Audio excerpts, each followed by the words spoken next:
Good evening and welcome to Alan's Italy. Actually, I have one question, Alan. I'm on the air, but I'm going to ask you the question. The DVD player is running, right? Yeah. Okay.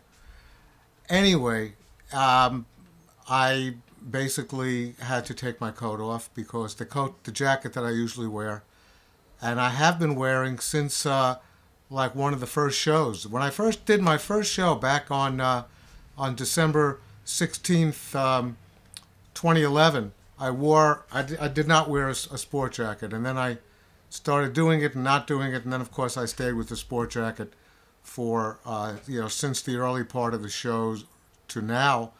But we're in the makeshift studio in this trailer, and there's no air conditioning, no fans, and if I tell you it's warm in here, it is really warm because I started with the jacket. The jacket was removed, and here I am with my sleeves rolled up, and I look very informal, and my audience will have to forgive me for that. Anyway, tonight we are going to be looking at a show that I've been thinking about for a really long time, and in fact created the album for a while back, but never actually did it. I was saving it for a time when, I'd run out of shows from the previous trip that we took back in May and June of 2014, and this is the night that we're going to be doing it. It's called Shopping in Florence. And, you know, I cannot say that, we go to Florence and we wind up, really spending all of the time going in and out of stores and so on. That's not what happens. But, I once read a tour book once, and the tour book indicated that Florence is like a giant department store. You could buy leather products, you could buy jewelry, you could buy stationery, you could buy just a wide gamut of really, really fascinating things. A lot of leather products, and under that are belts and wallets and things like that. But and at first I guess I did my share of buying when I first saw it back in the '90s. But lately I wouldn't say that we spend a lot of time in stores. But I do have a pretty good knowledge of what there is to do. And this is going to be a show which focuses on all the different ways you could, shop in Florence, topped off by a really, really great series of 3 videos that I'll show at the end. So that'll be very, very nice. And let's get started. So this is what I'm focusing on. Uh, the jewelry on the Ponte Vecchio, talk about that in a moment. Department stores, markets around town, stalls around town, which are just simply you know a, pretty much a push cart where somebody puts an umbrella over it, and that's all around town, and of course private stores themselves. And as we get to them, we'll talk about all the different things. So first, let's take a look at the Ponte Vecchio, and of course this is the most famous bridge in Florence, and maybe even the most famous bridge in all of Italy. A little bit about the bridge, first of all, and why it eventually became the venue for jewelry stores. It's built at the narrowest point along the Arno River. It was found in print. The bridge was first mentioned in print in the year 996. Imagine that. And the Romans actually built a bridge in this exact spot, and the supports of the bridge can still be found underneath.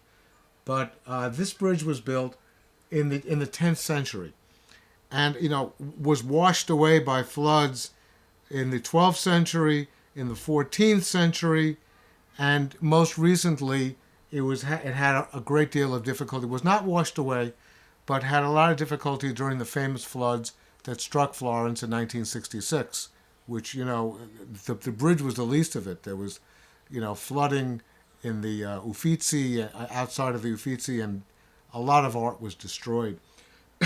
During World War II, the Germans came through Florence on their way north to escape the onslaught of the Allied troops that were coming up from Italy. from southern Italy, and their goal was to bomb all the bridges in Florence, but they were given strict instructions, and it's believed the instructions actually came from Hitler himself, who said, you can bomb all the bridges, but don't bomb the Ponte Vecchio. So they did not bomb the Ponte Vecchio, but they did bomb the houses, structures, the buildings on both sides of the Arno. So the Allied troops were unable to get across because of that, but the bridge itself was intact. And that's a great shot of it there. That's another really fine picture of it. And you could see that there are stores, all those open shutters over there. You could see those are stores, the jewelry stores. And then many of the people live above the stores, and you could see the windows of their apartments over there on the top. This is a great view of it from the second floor window of the famous Galleria Uffizi, which is the most famous art museum in Florence. And you could see the windows. This is the bridge right here. Let me point out. This is the bridge. Actually, this is the bridge here. This part right here is called the Vasari Corridor, which I've mentioned many times. And the windows are from the Vasari Corridor. The Medicis in the early 16th century decided that from their offices in the Palazzo Vecchio, which is off the picture to the right, to their new palazzo, which is the Palazzo Pitti that they bought from the Pitti family, they didn't want to walk over the bridge. Rather than that, they wanted the privacy of being able to walk from their offices to their palazzo in a corridor. And this was built by the famous artist of the early 1500s, Vasari. And these little windows constitute the Vasari corridor. But here is the Ponte Vecchio now. And you could see it is traffic-free, pedestrian only. And the stores to the left and to the right display jewelry. Now, originally, the stores sold silk and luxury goods, and then quickly. No, excuse me. That is untrue. I'm thinking of a different spot. The stores that originally lined the Ponte Vecchio were butcher stores, and the municipality of Florence simply came to the conclusion that you can't have butcher stores on the Ponte Vecchio. And at that point, the butcher stores were closed down, and the stores were transformed into jewelry stores. And this is what it looks like along the bridge. You could see the awnings down to give some shelter from the sun to the stores. And this is a very nice place to walk and stroll. People do that hand in hand, as you could see. And the stores are on the left and the right. The tower you see straight ahead, looking up, is the Manelli tower. Excuse me, not a tavern, but a tower, and that has been there, since medieval times. And this is what it looks like. And the jewelry is very expensive, and a lot of the jewelry is made by some of the famous families who make it and send it to the United States, usually the 14-karat variety. But if you go to these stores, the kinds of jewelry you could really purchase are 18-calorie pieces. And they're very, very soft gold. And there you see like one of the windows, and it's really, it's overwhelming. All the jewelry you could see there. And people just walk up and down and looking in mostly window shopping along the Ponte Vecchio. Then you come to department stores. And I must say that, I haven't been in too many department stores. I have been in La Rinascente, which is just off the Piazza Repubblica.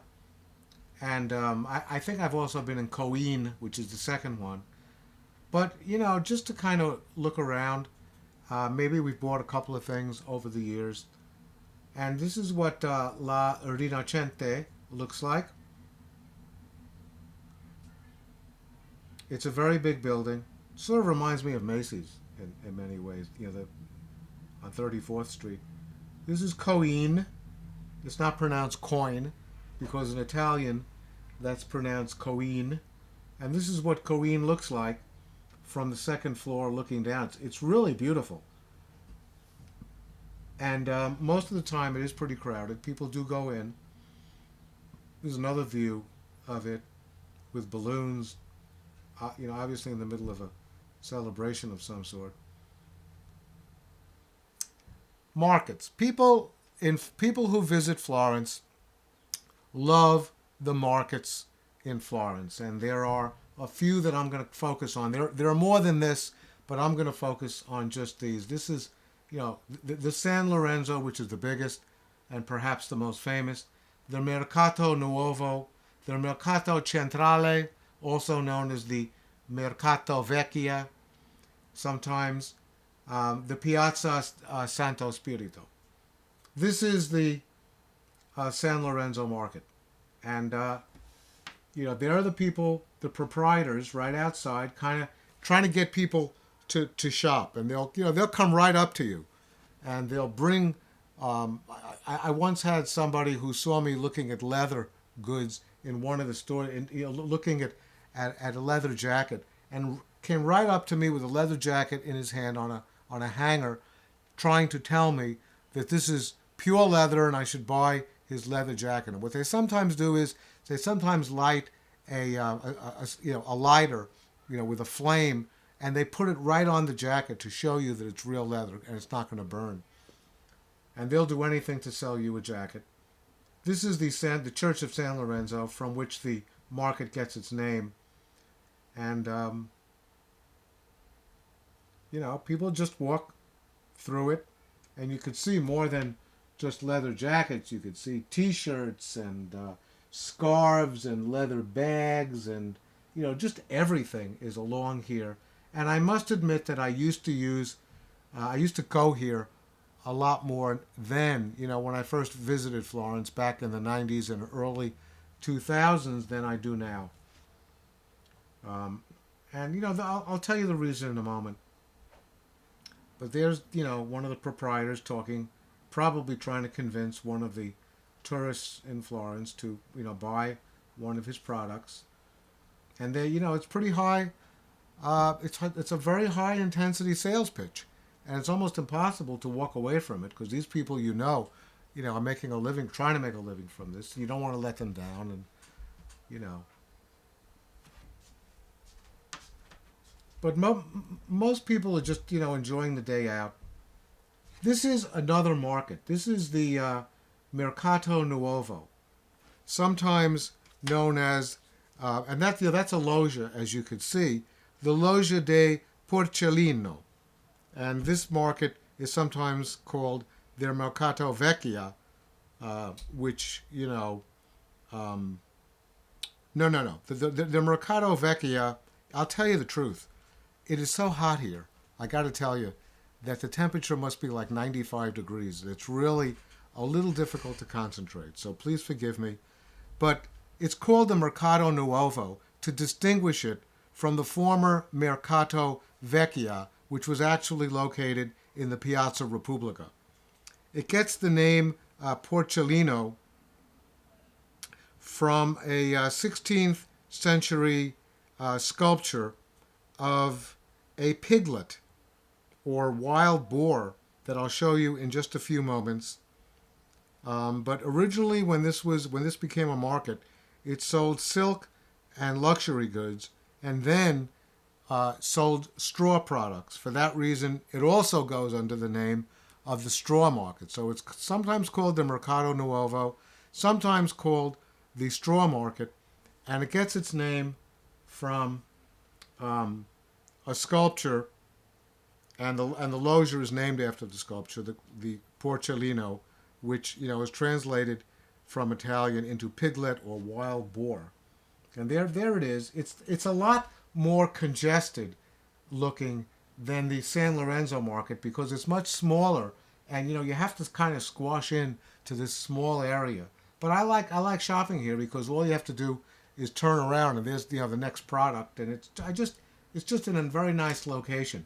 It's located right near the church of Or San Michele, and there's the church with the famous sculptures in the niches of the church, and the sculptures were made by very famous artists, Donatello and Cellini and Lorenzo Ghiberti. So it's really, and it's a beautiful church, very very old, one of the oldest in Florence, and it's right near the market, so you could get to see the church and the market. And there's another view of the market with all the colorful leather handbags right there in the front.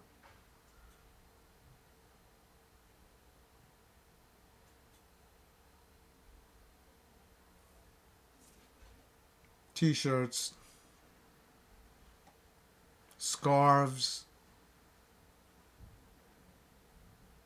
and there's the wild boar. And this is actually a fountain. It's called the Fontana del Porcellino, meaning the fountain of the piglet. And it's actually more a copy of a wild boar than it is a piglet. But the original boar was removed and put into the Palazzo Pitti. It was a 16th century sculpture, and this is actually a copy of that. But it's right in the middle of this fountain, and the people in Florence encourage visitors to place a coin in the mouth of the boar and then rub its nose for good luck. This is superstition, but if you put a coin in its mouth and rub its nose, you're supposed to get good luck from that. And this is just another attraction in the Mercato Nuovo that brings people to see it. This is the Mercato Centrale, and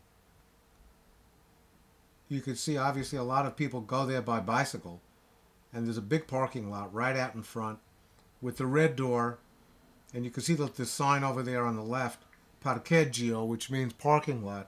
You just go down there. I guess if you can't find parking on the street, you go down there. And this is what it is. It's a food market. This is where a lot of people, a lot of native Florentines come to do their shopping, and it's not much of a leather market the way the Mercato Nuovo and the Mercato San Lorenzo operate. It's mostly food. And this is where people do their shopping. Of course, they shop in supermarkets, but for the most part, they come here and do their shopping. I was here once. Laura told me she was never here, so we have to go over and take a look. It's very big. This is the Piazza Santo Spirito. And on the second Sunday of every month, on this really beautiful piazza, I love this piazza, and you could see the trees around the periphery. People walk their dogs. It's named after the famous church of Santo Spirito that was designed by Brunelleschi. Yet another facade that was left unfinished. So after Brunelleschi, after they spent all this money having Brunelleschi design it and then complete it, the inside is really beautiful. They ran out of money and of course could not do the facade. But it's still a very beautiful church and dominates the piazza. And that's a beautiful piazza. You could see there with the cafe over there in the back and people sitting on benches, and there's a bicycle. So and it's shady. So in the warm weather, it's really very nice to come to this piazza. And you can see people bring their bicycles, and there are the various wares in the market, and they sell a lot of clothing. It's not so much, again, a leather market so much as it is clothing. And this picture was actually taken by me, as was this one, on a Sunday morning. And then you get stalls, and these are very interesting because they're not concentrated in any particular place. You could find a stall anywhere throughout the city, as I indicated, but especially on the major piazzas like the Repubblica, like the Piazza della Signoria, Santa Maria Novella, and the Piazza San Firenze. And this is the Piazza Repubblica, and you can see the stands over there on the left and the right, with the covered by the awning, because it gets pretty hot on this piazza in the warm weather. You could see over there on the left side a carousel, which is, I love this piazza for that reason. This piazza was built in the 1870s when Florence became the capital of the Republic, the newly formed Republic of Florence. So it used to be their Mercato Vecchio. It used to be an old market, and was also the site of the ghetto, of a Jewish ghetto, which was moved when they wanted to spruce it up when it became the capital. And this is what it wound up looking like, a very, very beautiful piazza, surrounded by cafes. Two of my favorite, Paskowski, and the one you're looking at, which is the Bar Gilly. Sometimes Luca and I go there for a drink in the afternoon. And once again, this is a place where people hang out with their dogs and their bicycles, and there are stalls, as you could see over there, where people do their shopping.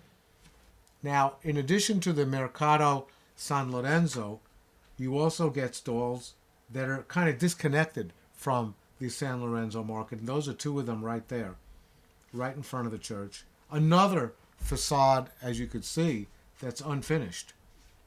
Again, this was designed, I believe, by Brunelleschi, and they ran out of money, and the facade was left unfinished. This is the Piazza San Firenze, which is located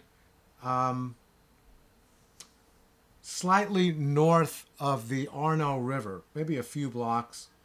And you could see in the background there two very famous Florentine buildings, namely the one on the right that looks like a castle was actually built to look like a castle, and that's the Bargello, which used to be a prison and is now the repository of some of the great sculpture in Florence, and it's a magnificent, magnificent museum. And that church steeple on the left is the steeple of the Church of the Badia Fiorentina, which is, I believe, one of the oldest churches, if not the oldest church in Florence, going back to the first millennium. And right in the front there, you could see the stalls. It's named after the church, that's the church. It's a beautiful church, but it's the stalls that bring a lot of people, to this piazza. You could see the motorcycles straight ahead. You could see the Bargello with the banners hanging, which are advertising, the banners advertise the various exhibitions that are taking place. Right there you see a stall that is selling scarves, and right there in the center of the picture is my friend David Johnston, Randy's son, who had just bought a red scarf, and look how fantastic he looks in that red scarf, while Randy is, looking at something else. And this is it's to me it's nicer to buy in one of the stalls that are off the main area rather than going into some of the huge markets like the San Lorenzo market or the Mercato Nuovo, because the people actually are a little nicer and it's less pressurized. It's not as much pressure for you to buy something, and it's a little more pleasant to do that. And then you get the private stores. The private stores are all over. They're on the Via Tornabuoni, on the Via della Scala. I did an entire show once on the Via della Scala.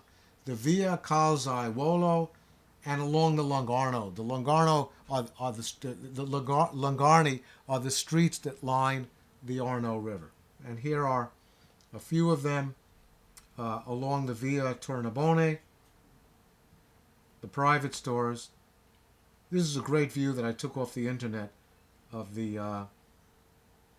Via Tornabuoni, with the stores over there on the left and the right. And you can see there are shoe stores. and very high-end stores like that Prada right there in the middle. And this is actually a shop of a place that I bought some jewelry over the years, Ugo Piccini. I should have, when Laura looked at this, she said you should have put this with the Ponte Vecchio pictures because number one, it's a jewelry store. Number two, it's maybe 100 feet from the Ponte Vecchio. So a lot of people who do jewelry shopping on the Ponte Vecchio continue over to the north side of the Arno and go into Ugo Piccini. There are a couple of jewelry stores off the actual bridge.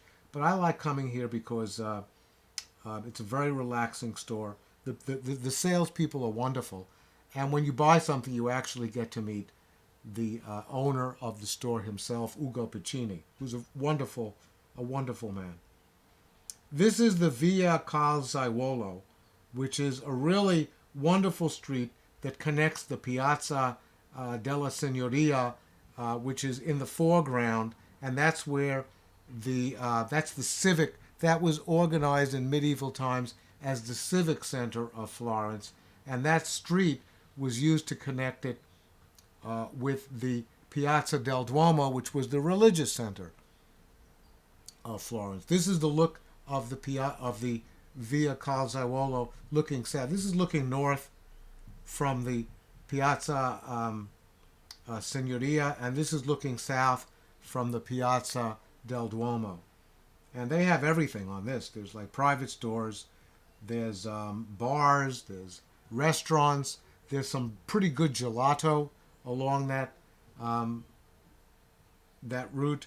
There's some banks as well. There are two officers right there in the front. It's a pedestrian only street, so it's really nice to shop along there. This is one of the gelateria along that street. This is actually not along that street, but in a different spot. But it is a private store, and it's in my opinion, the best ice cream in the world, gelato, Vivoli. And that's what the ice cream looks like. It's pretty inviting. You walk by a store like this, you have no intention of buying any gelato, but then you see this and you go crazy. And my favorite is actually over there on the top portion to the extreme left. That's mint chip. So that's pretty good gelato right there. And, you can see there's stores all over with lines and lines of motorbikes motor scooters called Vespas. There's another high-end store on the Via Tornabuoni. Then you have the stores that line the river. And, these are along streets that are known as the Longarni. But you can see the stores right there. Here's a better view of some of the private stores. I like shopping in private stores. I think that, it's not as, in many cases, as high priced as the markets. The markets are under tremendous competition. They try to tell you that the prices are low, but the prices, in my opinion, you could do just as good by going to some of the private stores. And it's much more relaxing. In the warm weather, they're air conditioned. You can have a nice little conversation with the proprietor. So I prefer to go to the private stores for some of the things we've bought over the years. This is a leather store, the leather store that belongs to my friend Lydia at Via della Scala number 11. That's what it looks like from across the street. I've been going here for 20 years, since 1995. That's Lydia in her store with all of the things she sells, the handbags, mostly in the picture, with some keychains.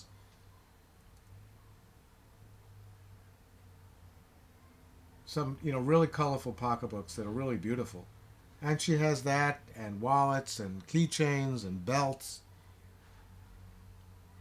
And then we come to my favorite food specialty store, which is Dolceforte, which is located at Via della Scala, number 21, just up the street from Lydia's store. And it's just an amazing place. And I have this is the video interview, one of the video interviews that I have. Actually, it's the only video interview. The other two are not interviews. But this is Elena, who's the proprietor of the store, and she was kind enough to give me an interview. This is some of the things she sells, but she'll describe all this in the interview. So here it goes. Are you ready? Yeah. Okay, here we go. Don't forget the sound. Alan's Italy is in Florence. We are at one of our favorite stores on Via della Scala, and that is Dolceforte at number 21. This is Elena, the owner of the store, and just tell us about your wonderful store. I opened the store in 1999 and I sell food, but gourmet food. Everything is Italian, everything is made in Italy, and the store changes with the seasons. In winter I have more chocolate, especially for Christmas time. I have chocolate, different types of panettone, nougat, and sweets in general. And in summer here can be really hot, and so I have more assortment of extra virgin olive oil, pestos, sauces, balsamic vinegar, and so on. Yes.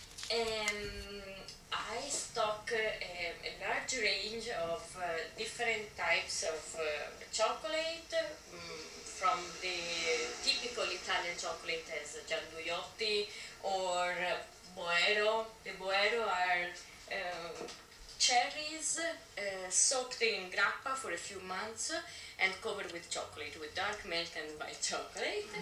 To more unusual tastes, I have chocolate with sea salt, chocolate with real truffle, or chocolate with...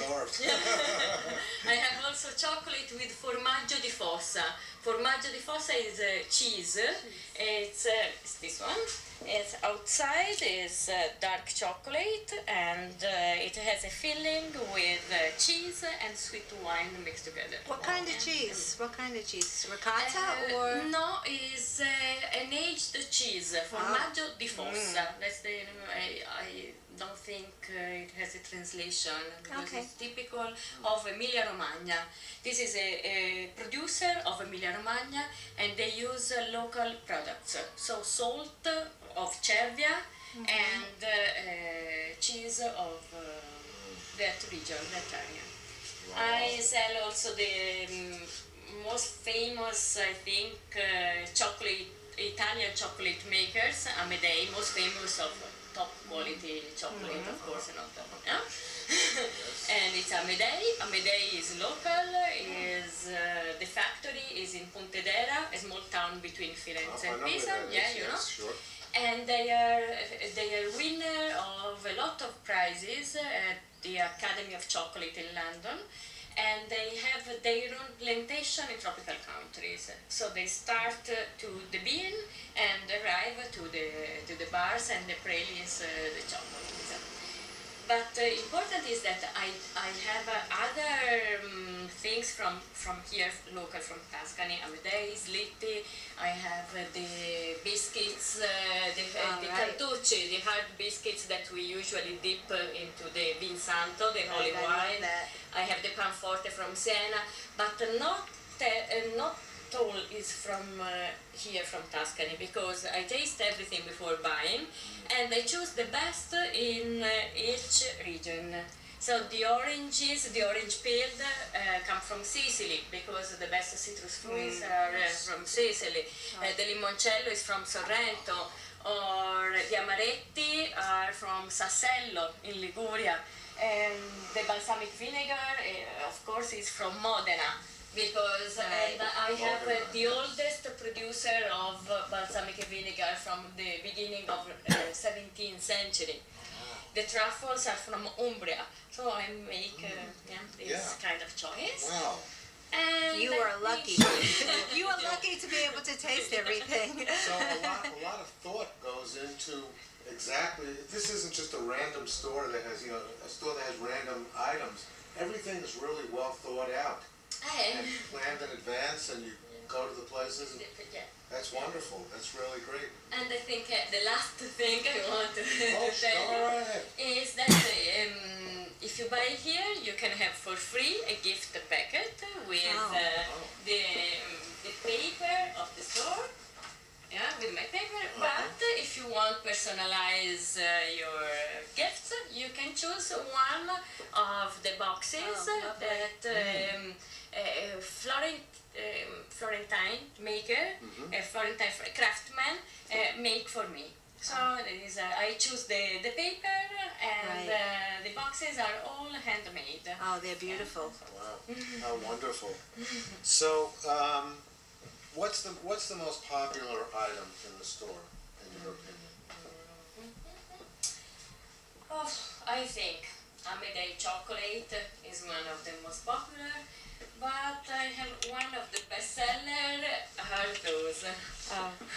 Yeah, let me tell you something. When I come into the store, that's the first thing that catches my attention immediately. And what are these made out of? These are made in Abruzzo, in Sulmona, and they're made of sugar and a little bit of chocolate inside, and they are individually wrapped in colored paper. Oh, wow. So you can have forever as a decoration, or you can take off the paper and eat it. I would probably eat it, Right. but Well, These are confetti beautiful. di Sulmona because they're made only in Sulmona, in Abruzzo. right. So, if a young man is taking his young lady out for, instead of just buying flowers, he could give her this. Here's that. So that's really nice, isn't it? That's nice. I And love we that. use it also for wedding. Yes, of course. Or I use it also for a little present. How do you get it back in here?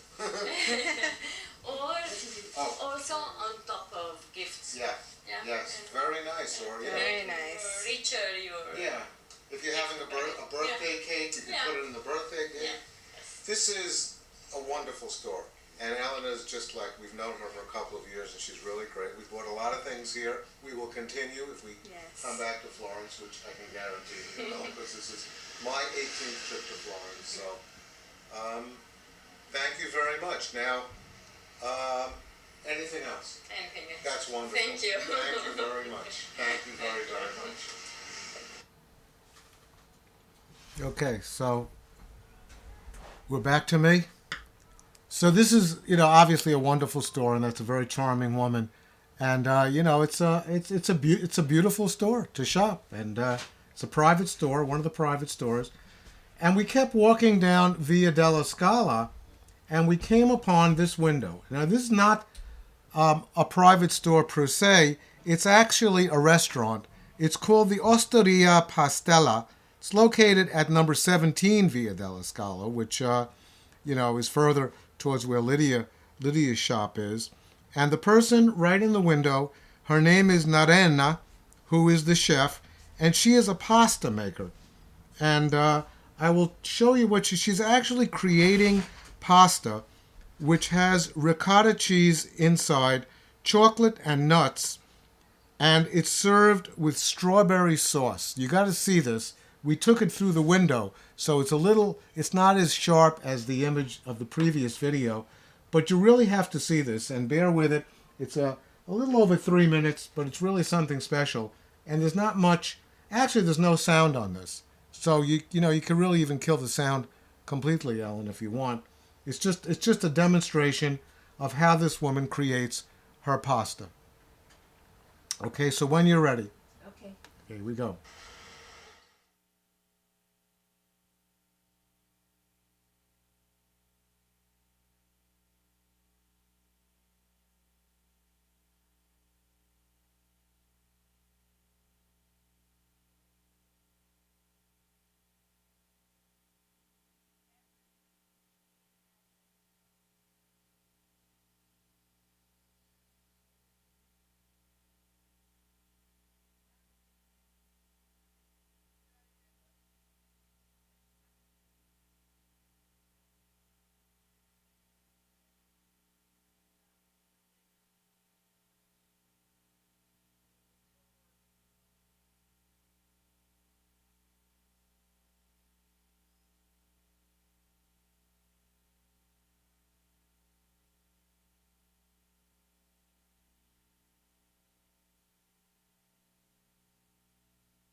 So, you hear all the extraneous noises because we're standing right on the street looking in the window.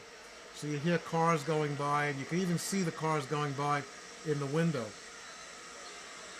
And she's working, it's very methodical, but she knows what she's doing. And you can see the finished product right there in the front. So she gets all the extra stuff out and then lines up the stuff that she has over there in the front.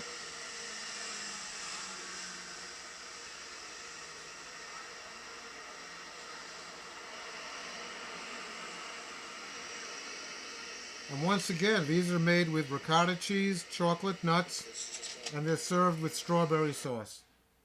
Okay, so that's the end of that video. And the very last video has nothing to do with stores themselves, private stores themselves. This is a video we took while we were walking around looking in private stores. This is what you get in Florence. These are street musicians, and this is pretty interesting. So Ellen, when you're ready, and keep the sound on this. Okay, here we go. You gotta get them. They're coming this way.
Okay. So that's what you get when you walk around Florence, the beauty of the wonderful street music. And that brings us to the end of the show. The next show on Alan's Italy, my favorite street in Rome, the Via dei Forti Imperiale. And I'll talk about that more when I see you again. Thank you for watching. It's been very, very hot in here. The equipment is not functioning normally. I'm not functioning normally. It's really weird. We don't know what this is going to look like, but anyway, no, it's not Ellen's fault. It's the fault of who knows, maybe it's the heat. Anyway, for now, buonanotte e buona fortuna. So keep the music on here.